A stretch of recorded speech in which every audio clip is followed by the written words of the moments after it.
So Complexity at the very beginning of the season were just unstoppable, looking so good. But after having lost Loud Immortus and especially Prolly losing that in their mid laner, it's going to be a rough time for for Complexity to come back against Team Coast, a team that's just looked almost unstoppable coming into playoffs. And of course, Complexity, they have a little bit more freedom in hidden strats they can bust out. Coast does have their big matchup against the Walking Dead coming up in a week. So if Complexity feels like they can bust out strats that would not be used for 1 or 2 months, it's their freedom to do so. Coast, they're going to be playing a little bit more safe, a little bit more careful with any revelation of strats. I do think Complexity, they're going to probably start it out standard, and we'll start seeing the crazy stuff come out Game 2, Game 3. Yeah, and the bands already flying on through. Ninja Ken's Nocturne's away, Annie away from MIA, Dr. Mundo, Mega Zero's top laner, Cassidon and Lucian, and we're going to wait for the final one, and then the picks will start flying on through, and I'm noticing there's still a lot of open for everybody, and a lot of OP left to be picked up there, as Siver's not being targeted away from Wiz Fusion. He played that one quite heavily, and has had a good track record on it. Yeah, so let's go ahead and talk about each one of these target bans. You got Cassidon away from Shifter. After the semifinals, no one is ever going to let Shifter play that champion ever again. With Lucian banned against Wiz Fusion, I feel like that's more of a 3.14 kind of ban, because especially in 3.15, you don't really see all that much Lucian or Sivir play, even though previously in 3.14, they were some of the most dominant AD carries. And with Lucian being banned out, we might see Sivir be the first pick for Complexity. We might see Jinx, though, coming out. Like, the top 3 AD carries now seem to be Jinx, Ezreal, and then like this weird balance of Lucian and Sivir, taking that aggressive, more early game support style of AD carry rather than going for the hard late game. We do see Thresh come out first for Coast. That's a pretty standard support. Doesn't really reveal anything about the team. He can work well with almost any lane, aggressively, defensively. It fits Daydream in style. Yeah, it also, as you said, it's not giving away anything, but that does free open so much for Complexity to grab. We saw Zion Spartan hovering over his Nasus, like we don't normally see him play that in the split push, and then he was just two-shotting people in the games that he did play it.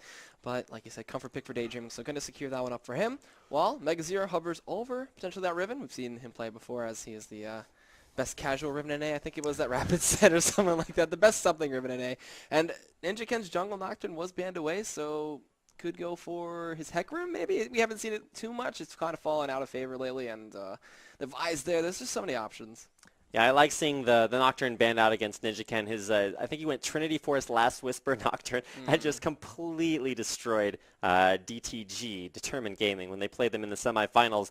It's going to be a Riven top lane for Mega Zero, and for Zion Spartan, he's played, I think, at least 2 games versus Westrice's Riven in the top lane in their semifinal match. So I got to think going into this matchup, you know, sure, Mega Zero plays a little bit of a different style, but still, that Nasus worked out well enough for Zion Spartan in their previous best of 3. You got to know that Coast are thinking about that coming into their next set of picks. It's a solid pick, but there was a trend to that matchup. Unfortunately, Westrice would get ahead early game. He might be ganked, he might have survived that gank, but at some point he would be ahead in CS, pressuring Zion Spartan, then he would dive the turret and die. It happened, I think, 3 or 4 times total, and Mega Zero most likely won't be making that same mistake. Having watched that game, I'm assuming he's going to be a little bit more passive if the big dog does come out. However, Jinx and Ziggs are picked up. Shifter Ziggs, we've seen that before. That was, yes, I believe, the first Ziggs in NACL, and it was so dominating. Although the first game they played yesterday, he did lose with the Ziggs, so something rare and very unlikely to see maybe this time around. Maybe he'll have a better time. But yeah, the Ziggs, zoning, pressure, just everything, the late game monster that it is, just throwing that Mega Bomb and just blowing everybody up. But Tristana was the AD carry for Chuper here, so we're going to look to see what kind of lane they bring with that one, as it is a fairly good answer to Jinx. You have a mobility to get away from the Flame Choppers, you can get away from Zap, and you can outrange her on the later stages of the game. We do see the Elise get locked in, so most likely going to be the jungle Elise for Ninja Ken. Now, in Complexity's games in the semifinals that they played versus LoL Pro, you saw Jinx bans every single game. LOD is just a monster on that champion. And so changing things up now going up against Team Coast means that a lot of champions are going to be back on the table. And one of those is Jinx. You can see Nintendo Dex picking that up for Wiz Fusion. But I do want to talk about the Tristana pick. It's kind of hit or miss for Complexity all season long, has been their bottom lane of Chuper and MIA. And even though they've sort of switched up roles a couple times, it's been nice to see, especially in the last game that Complexity played versus LoL Pro, that bottom lane just incredibly strong for Complexity coming into the grand finals. So look to see some strength there, and with a lot of Season 4 games drawing on very long, it's nice to see some late game there in the form of Chuper's Tristana. Yeah, it's going to be up to the big players to come out from, not Zion's part, but Daydreamin' to set up that Jinx play. We saw this yesterday with Roberto on the determined gaming bot lane. It was a really cool setup. Thresh would land a hook, Jinx would chain that into a Flame Chomper, or use a Flay to set that up as well. And they would have 3 or 4 seconds of CC, some of it being a hard stun from the Death Sentence of Thresh, some of it being a hard root from the Flame Chompers. So that's a lot of control, and we might even see a 2v1 setup for Complexity trying to avoid that hard, high damage, high CC combination from Thresh and Jinx. But we do see a pretty cool Jax pick. Saw this a lot throughout the season, not so much in the playoffs, but looks like Zion Spartan's going back towards the Master of Arms. All right, so we'll see if he can put that dodge into use, as well as the Olaf jungle up for Nintendo X, so one of his fairly stronger jungles coming in there. He's going to run that most likely Ghost and then just trounce the team with the Undertows and the Shrew damage, as well as the ultimate to just ignore everything you want to throw at them. But the last pick up from the side of Complexity was Hecarim. So we're going to see Hecarim jungle from NinjaKen maybe feeling a little bit more confident against this Olaf pick, as well as support Elise for MIA.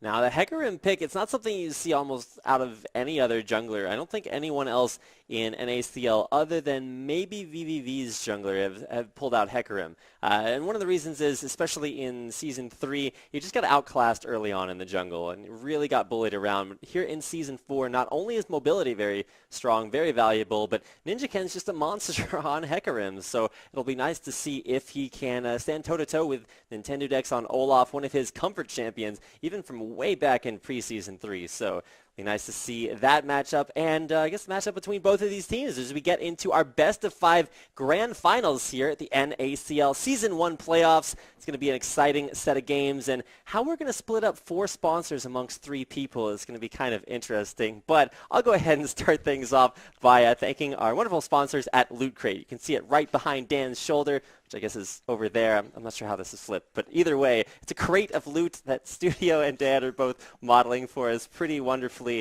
I'll be hiring them for my next expo to model my next, I guess, crates of loot. So that's what you can pay for buy for $13.37 a month. That's what you pay, and there you go. It's a crate of gamer swag and gear and all kinds of cool stuff that you can find inside. So definitely go check out the Loot Crate right down below the screen and see what they have to offer. You can also go ahead and check out a cool YouTuber, Fi, or at the Fi Low will be his channel. He is someone that makes constant League of Legends content on his channel that will kind of aim at boosting you up as a player in terms of skill, boosting up your elo, and showing you the lighter side of competitive League of Legends. So check out his channel at the Fi Lol. And of course, there's LOL Chat, which, you know, if we're going to point at these, my arm doesn't really reach that way. There we go. Yeah. Got LOL Chat, which is a really awesome phone app that's used to chat in-game for League of Legends.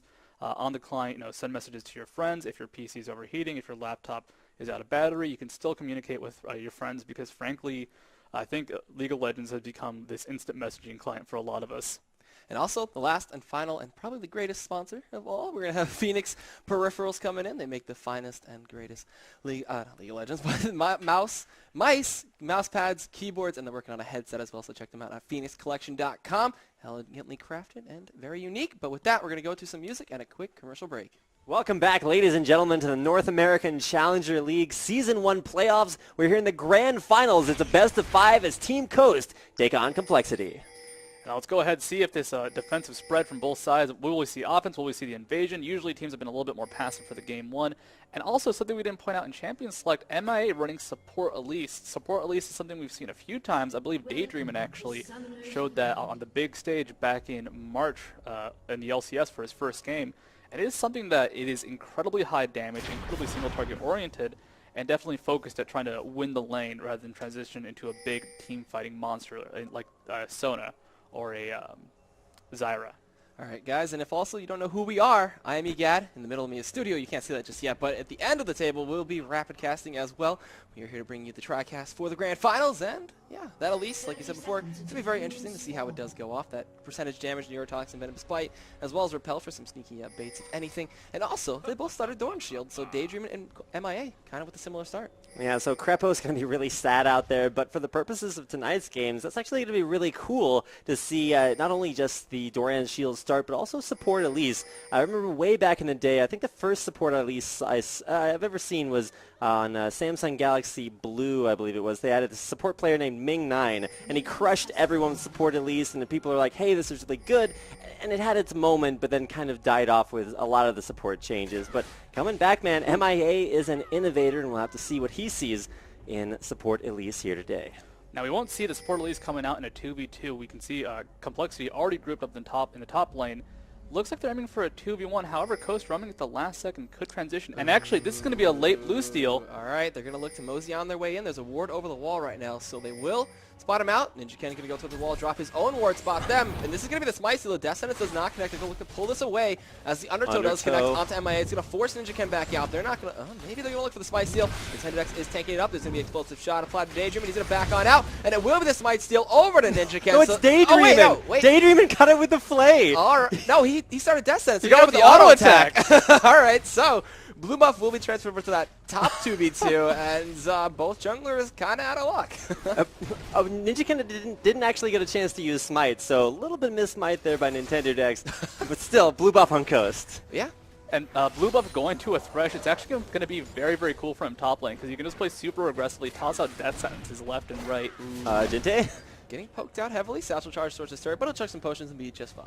Yeah, that is Shifter getting that early level 2, and Jinte doesn't really have a good response to it. Probably started Command Protect, so his defensive option is all he has compared to the Bouncing Bomb, compared to the Satchel charge, and actually hook on the MIA. Yeah, Sentence top lane didn't actually mean all that much. You're not going to dive the turret at level 1. Daydream actually level 2 off of getting that blue buff, so going to have a little bit of an advantage. Bottom lane, you can see a lot of minions at Zion Spartan's back, so not really something Mega Zero wants to go into just yet. Yeah, and with that, the jungler's kind of a little behind now, but we're going to see them just farm up and go towards everything they can. They both have ghosts, so no flashes for them, so they're going to be just mowing on through everywhere. They both have a way to just gap close the Undertow, as well as Ninja Kid with that ultimate and the charge built for this kid. Anyway, so we'll see how they do it. And you can see Ninja Ken's already taken a lot of damage in the jungle at half HP, also low mana, but he does get a blue buff compared to unfortunate Nintendo Dex, who he himself is also quite a bit of HP, but low mana as well. So going to be slower starts for both the junglers, which means that that crucial level 6 for Ninja Ken and his awesome Hecarim ganks is going to be delayed by a little bit. However, Nintendo X can actually benefit from this if you can go for some early ganks, toss out that Undertow, and actually Jinte in the mid lane. Actually, no, Ninja Ken didn't get blue buff because Jinte has blue buff. Yeah, Jinte started with that in the beginning. It was actually Mega Zero helping him out getting that, so now he has that huge advantage in lane to just keep command protecting and attacking as much as possible, but Shifter just proving to be quite the menace to him. We do see Nintendo X looping around in that mid lane towards the river, so he's going to look for something out of that. While Ninja Ken kind of hanging around his golems, and this bot lane is going to be that island as well as the Noodle Fest. All right, so in the top side of the jungle, there's actually going to be play backwards onto Chuper now. Cocoon will land onto Daydream, and still the dual lane at Coast looking strong. Chuper down to half hit points. Both junglers around the Wraith camp in the upper side of the jungle, so we'll have to see if they decide to fight off of one another. They will catch each other out there. A little bit of damage chained out there. Both junglers do have red buff, but no additional slows to come out as Ninja Ken will actually disengage mid lane. Nintendo Dex still looking for something. Nintendo X not having gone back to buy yet, doesn't really have any mana to do anything. You can land one axe and actually could use that X on Jinte. Jinte's so low in the mid lane, Nintendo X going for counter juggling now. The smite, who to go to? One towards Nintendo X, that big blue wraith, that big amount of experience. And it's a little bit of pressure, a little bit of counter juggling, and making sure that Jinte can't receive any backup in the mid lane.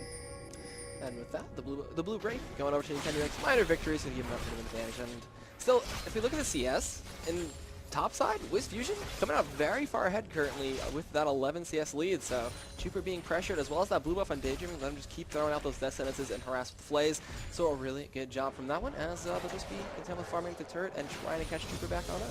You know, MIA has to be really on point with those auto attacks under turret because of the way the Tristana passive works, it's not going to make it at all that easy to keep that CS up underneath that turret in the top lane.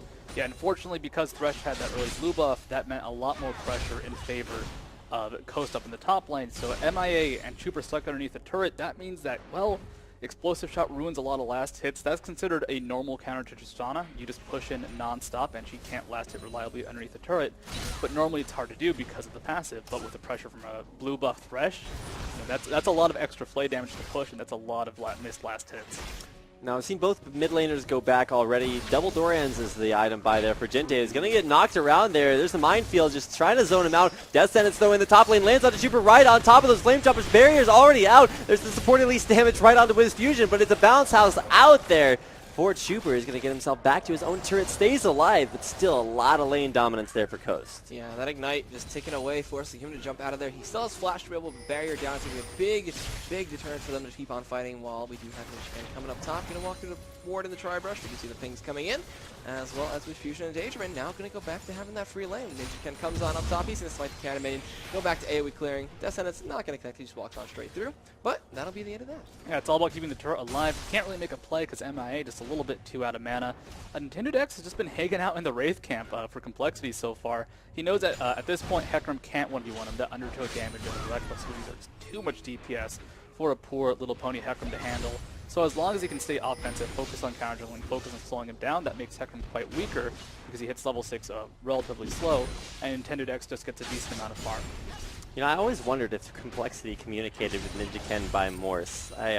I have that on excellent command that that's actually what he speaks, but even still, the communication for the junglers has actually been going better for Team Coast, because not only Nintendo Dex is, like you said, camping out at the Wraith camp, he's doing that because not only does he know where Ninja Ken is, the rest of his lanes don't necessarily need as much help as you've seen Ninja Ken have to provide for less so Mega Zero, but more Jintei and then that duo lane top, and like you mentioned, the CS differential, about a 20 CS lead already for Wiz Fusion up there, and now just returning back to lane does have a BF sword in his inventory, whereas Chuper's first buy was a Doran's and Vamp Scepter. We do have Ninja Ken making his way down to the bot lane in the brush, kind of camping out. Not level 6 just yet, so no ulti with the fear available. Daydream going to lead the charge out there. We're not going to see blue buff thrown over to Shifter. Actually, yes, he will.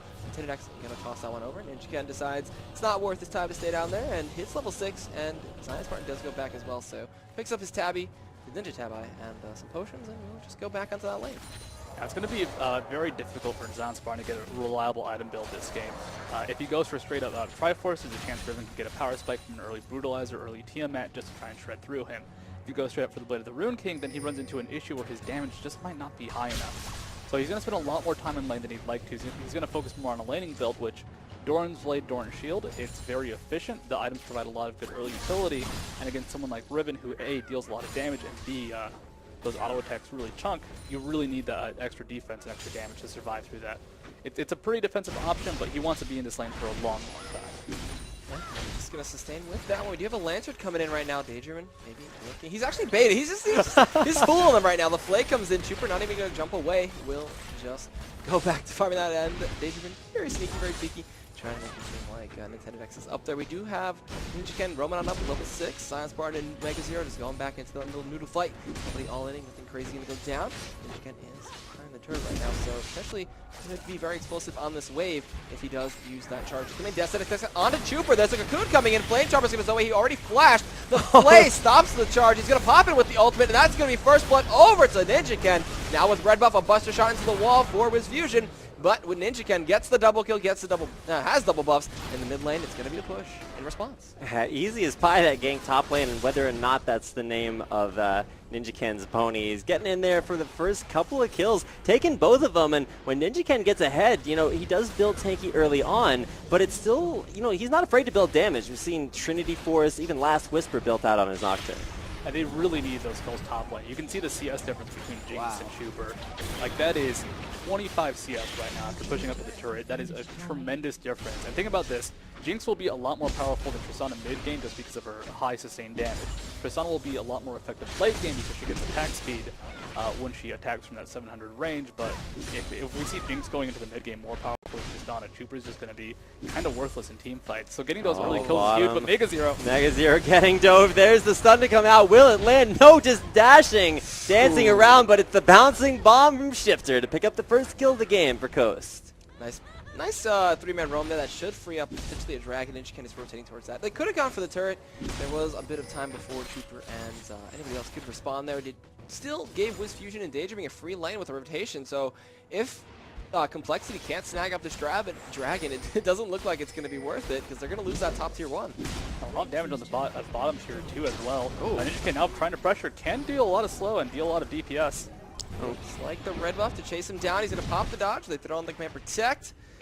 but nothing else to follow up. That was actually a really nice leap strike from Zion Spartan on to NinjaKen. Jumped right in front of him, so he pushed him back towards his own turret. Let him get out alive, but at what cost? The dragon going down as NinjaKen secures that one away. Command Shockwave, nice one there from Jinte. Locks down Nintendo X, but a Mega Inferno Bomb not quite in time. Super Mega Death Rocket landing as well. MIA's probably going to go down there, and it's actually going to be a smite there on the dragon by NinjaKen. As now Shifter will take out MIA as it comes back down from his repel. And poor MIA, who was actually in range to repel the dragon, but dragon died as he went up into the sky.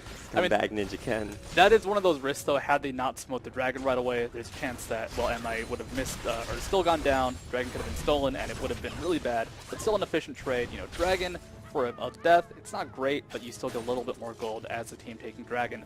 Complexity, though, they lose their top turret in that exchange as well, so Coast really taking control of the map. This is kind of that split push pressure starting one more time. Jinx was up in the top lane, playing her game, and, well, Coast got another turret out of that. The F-Swords, the first big item there for Mega Zero. He's going for Bloodthirster first. No Brutalizers, no... I know we've seen some like high CDR ribbons with even very early Ionian Boots of Lucidity, but it's nothing but damage for him looking for that Bloodthirster first. For Jax, it's going to be the Trinity Force. So Trinity Force, talk about that a little bit, Studio. You get that in much smaller chunks, but how's that going to go up against the already big buy there for Mega Zero? Well, Mega Zero is going to have just a larger power spike now. He does have that death, but because he has more raw stats and how well Riven scales with just raw AD, it's going to be a little bit more dangerous for Zion Spartan, who has actually finished up the Phage. That is key for him to maintain the item. So it's going to be all about Mega Zero, who's going to have great spell cast, but no real utility, no real defense in terms of raw HP or raw sustain. So if Zion Spartan can catch Mega Zero with his cooldowns down, he can really abuse him. But if not, it's going to be Mega Zero just going for constant pressure. And speaking of pressure, NinjaKen trying to apply some of that to Zion Spartan on top. Mega Zero just trading back and forth, does take one of those turret shots.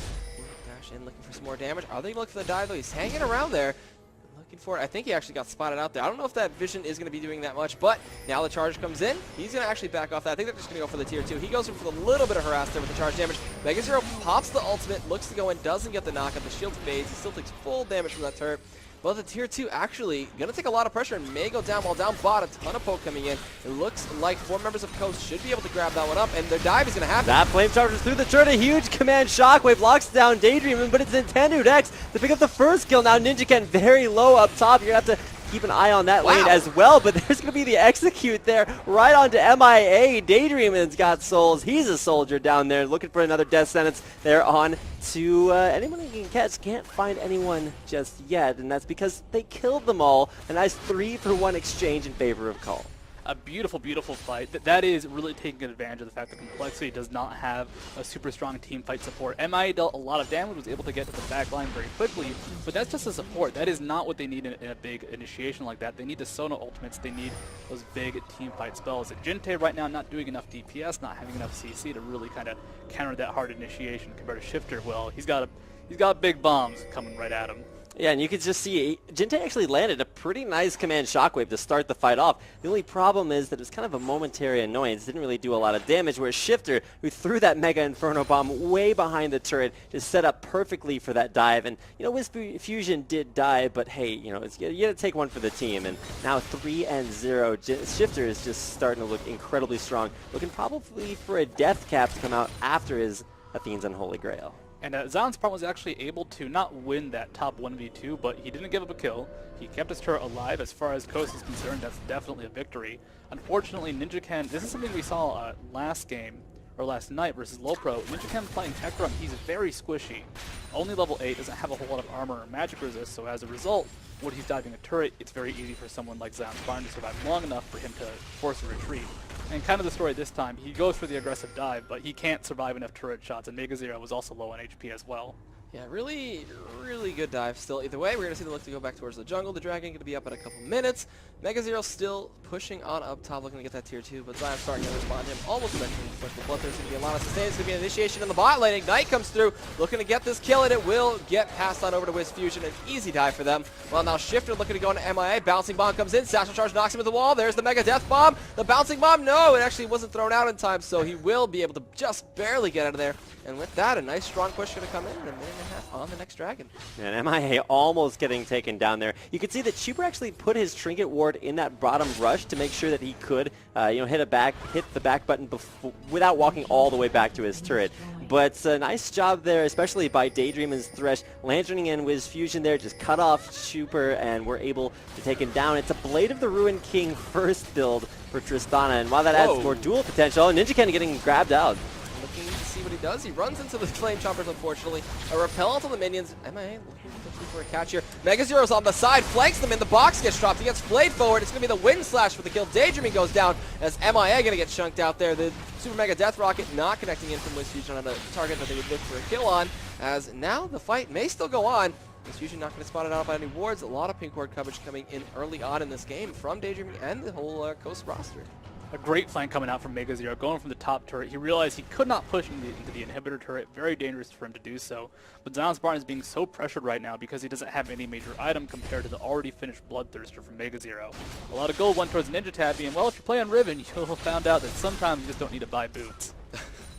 Yeah, her kit just highly mobile and just going for Bloodthirster. I wonder if she's going to skip her boots and just go for like Last Whisper or maybe almost Ghost Split or anything like that.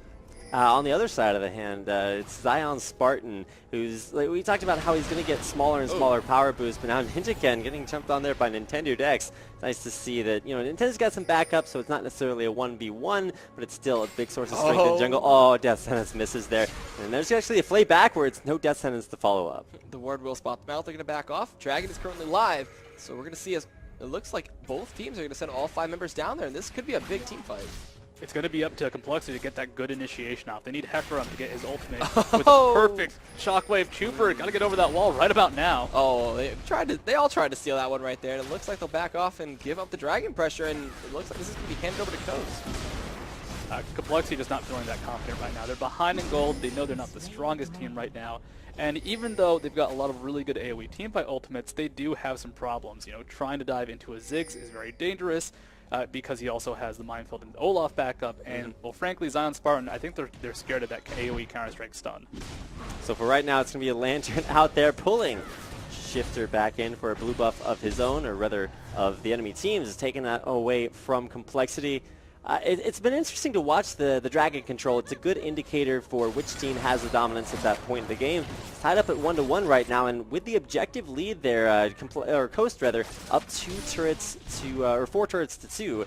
Now as they push in for another one in the mid lane, turret down about a couple hundred HP, almost going down with his next push. Mega Zero looking for that flank one more time. Complexity though, they put a ward at their blue buff. Like I was looking for, I could not see Mega Zero for a second, or the ward that Mega Zero was spotted out by because he was on it, but Coast know that, well, fool me once, we're going to go ahead and lose even. He actually threw the Undertow and smote it, excuse me, and took away the Blue Wraith from Ninjaken. Little victories always hurt the pride. Yeah, Nintendo Dex, rather, has been on top of that Wraith camp. No Wraiths for Ninjaken this time around. Hopefully, I mean, if Wraiths were Oats, I feel like Ninjaken might fight for them just a little bit more, but hey, it's just one camp, and while that does make Nintendo Dex a little stronger, it's not going to be, you know, a big thorn in Ninjaken's side. Yeah. What do you think of the Blade of the Ruined King rush from Chuper? That's Sandra Tristana build to help keep himself alive. From any sort of dive, like let's say Nintendo Dex. It is not as much damage as it could be as rush, but it's aimed at being much more defensive. So Chuper can survive the damage of Zion Spartan, now he can survive Nintendo Dex, but the problem is, can he really output enough compared to Jinx? Top lane though, the duel's going down. Yeah, there's Ignite on to Mega Zero. He's not tanky at all. He's looking for sustain there. Will flash into the next push. He's going to dash to another one. There's the Wind Slash out. Zion Spartan. Chuper. He's running to the other side. There's Chuper. I don't know exactly how much to congratulate Chuper on there, but right place at the right time at an epic 1v1 as Zion Spartan unfortunately gets the worst side of that. Mega Zero stays alive. A really, really beautiful fight from Mega Zero, just using the 3 brushes up there. I don't know if that was what Ryan intended, but he outplayed that perfectly and will net themselves a kill over to Chuper, which he needs it. He was 0-2-2 at that point, now 1-2-2. And Complexity, if they fight this now, it's a 5v4. They still have all their major ultimates up. Zion Spartan down for another 5 seconds. They do have the numbers advantage. Blue buff, wow. It here. He got it. He's got the smites, man. Like, he missed that first one on blue buff, and now he's making up for that. Like he's got to be kicking himself for missing that initial blue buff, but now he's just getting every smite he can. And hey, you always got Daydream in there for the backup in case you can't smite your buff away. He's got that down with the auto attacks. And so now, double blue buffs there on Shifter and Nintendo Dex. Yeah, it's something to talk about for Team Coast. Nintendo Dex's smites have just been on point this game, or not just this game, over the course of the entire playoffs. They've just been a consistent source of strength for Coast. So we're coming up on maybe the 20-minute mark, and while we won't see the Baron buff just yet, we'll be looking for that one a little bit later on. And at that point, that really comes back in to be a really important source of strength for Coast. Now, what is going to be the big game plan for Coast? It looks like they're grouping up top lane, not going for that normal split style. Zion Spartan is very effective in team fights, having finished that Triforce. Maybe he can't dual Mega Zero in the brush, but he can definitely jump on someone like Jinte, someone like Chuper. And with any sort of backup poker, the Mega Inferno Bomb from Shifter can secure those kills. Kurt now being pressured, can they get a good initiation? Chuper not in the area. Yeah, Complexity just aren't going to fight that at all. Chuper's all the way down bottom, and while clearing out the wave away from your base turrets is a good idea, that's going to be the last outer turret down for Complexity. Now, the only place they have to go with the safety of turrets is going to be their base. Look at the CS difference between Jinx and Chuper one more time. It's grown. He's behind by about 70. Has less assists, has less global objectives to back him on out. So all of a sudden, WizFusion, who is a little bit harder to dive compared to the Zion Spartan Olaf combination. Jinx doesn't have mobility, but Hecarim's going to be on his own for those dives for the most part. It's really hard for Complexity to actually kill Jinx, and her damage is amazing right now. Considering the gold deficit, Complexity really isn't that much behind. Any team fight could actually just turn the game in an instant. So with this, we'll see how they play it. And I know they're a little behind, but Chuper, that Persona, those resets are always very dangerous. You see Mega Zero, one on Zion Spartan. He's actually confident enough to fight it out with the Trinity Force. Gets the stun, looking for the passive procs in his ultimate. Gonna actually back on off. MIA does come up, gets spotted out by a ward. They're gonna keep Mega Zero safe and give him that escort out. Descent is not gonna connect. Zion Spartan was a little bit behind enemy lines there, managed to put himself on the right side of things, and Mega Zero taken down to half HP is going to get some help there from MIA. Zion, though, has the rest of his team coming in from behind, looking for the leap strike. Can't land it on anyone just yet, but still, there's the Mega Inferno Bomb yet left to be thrown for Shifter, although the Super Mega Death Rocket there just sketching out Mega Zero just a little. I love that style of play, not just using one finisher, but they had the execute available on Ziggs as well. So there was a lot of potential ways to finish off Mega Zero right there. Very neat play and a very different style. If Zion Spartan starts a 1v1, if WizFusion starts a 1v1, then there's going to be backup from at least one other champion because they have two global finishers, essentially. So very cool style of play from Coast. Yeah, I really like the Jinx and Ziggs combo where you just, hey, somebody's going down, you're going to hit them with one thing, you're going to hit them with another. There's a lot of long-range scouting. You could fit like an Ezreal or an Ashe into that. There'd be a lot of really cool combos that you could do with that. But it's working out. Command Shockwave forces a flash out from Coast, and now Coast looking to run back up the middle lane. Complexity forced to disengage. I wonder if Nintendo Dex is actually going to throw the Undertows, catch him, and try to chase this down. He's going to lead the charge. Picked up the Undertow, gets the reset, but not looking for anything just yet. Talisman Ascension not completed for Daydream, so no speed boost to catch him up. Pinkor was actually dropped in the middle of the lane. This could be a bait for a fight. They might try to get that one. Descent specs on MIA. There will be a speed up with the Ninja Can. They're looking to go into the Daydream, and no flash freshly used. The bomb comes in, almost Jinte getting taken out there. Mega Zero are going to get slowed out. They're going to use Repel to get away, but the Undertow's connecting. Fishbones is active. The range is going to chase this one down. Undertow connects the Super Mega Rocket from WizFusion will pick up the kill on Mega Zero, and now potentially an inhibitor turret going to fall out 24.5 minutes. The combo for that fight was supposed to be Ninja Ken jumping in there and having the command Shockwave with Jinte, but Jinte actually used it to force out, I believe it was the flash from Daydream earlier on, so there really wasn't a whole lot of synergy. Oh, nice dodge from the Cocoon. Zion Spartan looking to go back in. Oh man, Mega Zero's chunked down there, forced to repel away after the minis, but Zion Spartan relentless, going to leap on top of that one, tries to get Chuper, but now will get kited away, ignited, and Ninja Ken going to keep them forward, but Shifter going to go in the back line. Bouncing Bomb does not connect, forcing the flash onto Jinte, but in the meantime, the inhibitor is going to get focused down and taken out as the first inhibitor at 25 minutes goes over to Team Coast. Beautiful, beautiful fight from Coast. They saw the initiation from Ninja Ken. They knew Complexity was turning around. Even without Zion Spartan there at the beginning of the fight, they were able to kite and protect Jinx. So who got focused down that fight? Daydreamin'. Because once Hecarim landed, once he'd already used that initiation, he had no real tool to stick on a Jinx at that point, had the Flame Chompers down to protect herself, had Daydream and tossing out plays. So the main focus for Cole was going to be that one single support. leaving the high DPS Jinx, leaving the high DPS Ziggs all in the background, waiting for their Jax to come and just take out that fight. If Complexity can get to the back line, that'll be huge, but Mega Zero has to get through a Thresh, Mega Zero has to get through a Jax, an Olaf and his slows, and there's so many ways to stop Mega Zero from really completing that initiation. NinjaKan on his own can't do everything. And if you're trying to push for Complexity, you're just looking for an objective right now. They only have 2 turrets, so I guess that's a good thing because it means there's a lot of turrets, a lot of options for them to push, but you can't push against Shifter, who, especially with the low cooldown from having a blue buff, having the Athene's Unholy Grail, it's just going to make the cooldown on Mega Inferno Bomb so low, and especially with the additional bonus damage that it does to minions, you're going to be able to clear out almost any push that Complexity try to make here. So for Complexity, in order to bring this back, they're going to have to win a fight, and it's going to take that big synergy between NinjaKan and Jintei to make it happen. And now Shifter is reaching the scary point of the game when he's about to finish a Lich Bane. And the way Ziggs works, his passive enhances his auto attack, and if you cast, a bouncing bomb, which Ziggs is known to do every now and then, his burst is insane. But Zion Spartan might be caught out in the top lane. It will be the best shot into the wall. They dodge away from the stun. He gets played to the Rune King. Mega Zero jumps over the wall, flashes it, gets the stun through the Leaf Strike. The Wind Slash comes in. Will they be able to chase this one down? Leaf Strike has a very low cooldown at this point in the game. He will go towards the wards, the Broken Wings, to chase this one out from Mega Zero. Is he going to give up the chase? He's going to keep going. Zion Spartan does get to the turret. Can they go any further? Mega Zero going a little hard right now, looking to get Zion Spartan, but the minions in the turret eventually going to stop him, and that's a nice escape from Zion Spartan. Mega Zero couldn't get over that wall.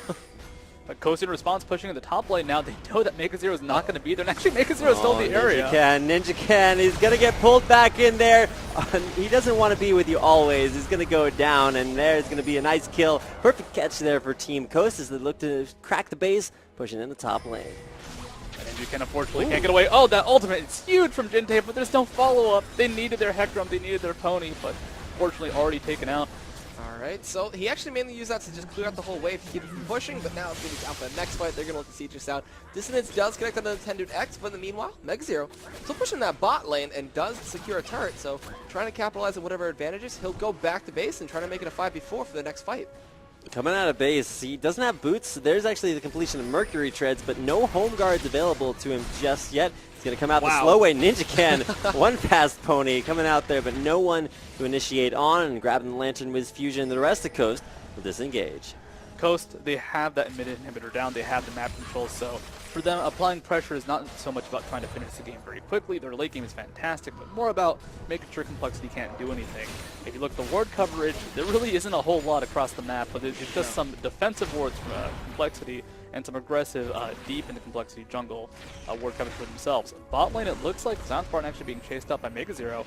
But Mega Zero can't actually catch Zion Spartan. That's the problem. For Zion, all he has to do is run away. Known as one of the big split pushers, not only in just North America, but for most of Team Coast's team compositions, you're used to seeing him push, you're used to seeing him fight, but really right now all he's doing is weakening Complexity by forcing Mega Zero to keep running around, keep trying to chase him, because Mega Zero is just wasting his time. That really takes a big chunk out of the potential that Complexity have to win these team fights. And if you look at the farm, who's got the most gold in the game for Complexity? It's going to be Mega Zero. He's got the most minion kills. There aren't a whole lot of kills on the team at all. So the fact that he's stuck trying to 1v1 a Jax, who is still getting farm and now has Blade of the Rune King, means it's a lot of wasted potential, a lot of wasted damage. Now Coast, they're feeling sneaky. Oh, they have 4 pink wards around this Baron side. They have everything cleared out. Mega Zero, is he going to be the one? It will be the hook onto him as well. Death Sentence going to connect as well as the flame, the box, the ignite, the bombs from everybody coming in. Shifter picks up the kill on a Rampage. And now with that, it could signal a Baron or maybe even more catches as they will drop all the wards. The Undertow connects on MIA. And Wiz Fusion makes his way into the pit.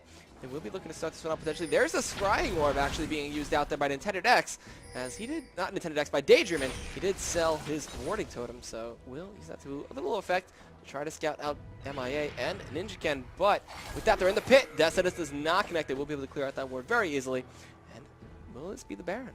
Yeah, there is a little bit of a bug with Scrying Orb where you can actually reveal wards and areas of the map for a much longer duration than intended, but just look at that damage. Oh, Mega Death Rocket comes through. Wiz Fusion with a nice snipe there onto Jintei. All right. You don't even need to have them in range. That was a zap into a bouncing bomb into this explosion. Unfortunate for Jinte, but that is the strength of both Ziggs and Wiz Fusion playing that Jake. So much range damage. Mega Zero being taken down to the bot lane. Can he 1v1? Can he survive? No. Zion Spartan with that Flare of the Rune King Fire Force finished up. He's got nothing. And the Baron.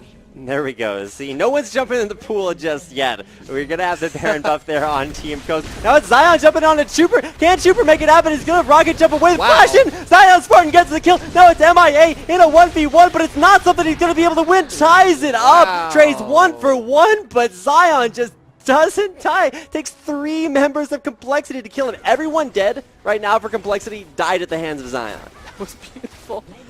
There was that Jinte pick, I guess. That was like the one kill that did not go to Zion. And in the end, like that is Zion taking out 3 members compared to the rest of his team taking out 1, but still, the Baron is taken out. Another inhibitor goes down.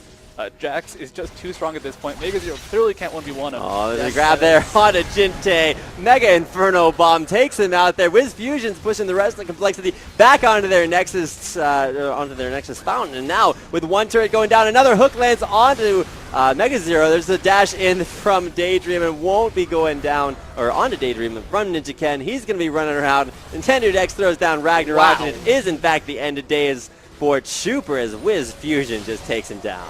Should be actually game, as it will be Mega Zero home guarding in, trying to catch anybody out. They're actually trying to hold this one out. Undertow does connect. Destin is on a Mega Zero, though. Into the flame trap. She flashes in, still stunned up by that one. The Super Mega Death Rocket does not connect. Mega Zero, Ninja Ken going through the back line, taking out Daydreaming. Shifter dominating, does cut out MIA. And with that, the final Nexus turret is going to go down. That's going to be game 1 of the grand finals here at the NACL to Team Coast. And that is going to do it 18-8. A dominant performance from Coast as they not quite coasting in on there to their game 1 victory, but still a very dominant performance across the board. And with that, lots of tears, lots of sadness there from Daydream and the break. We will be heading to a quick commercial break before we finally come back here to with a little bit of an interview as we get things set up for game number 2. Keep in mind it's a best of 5, so keep with us here. We're going to have a lot more games coming your way, and once again an interview coming up right after this.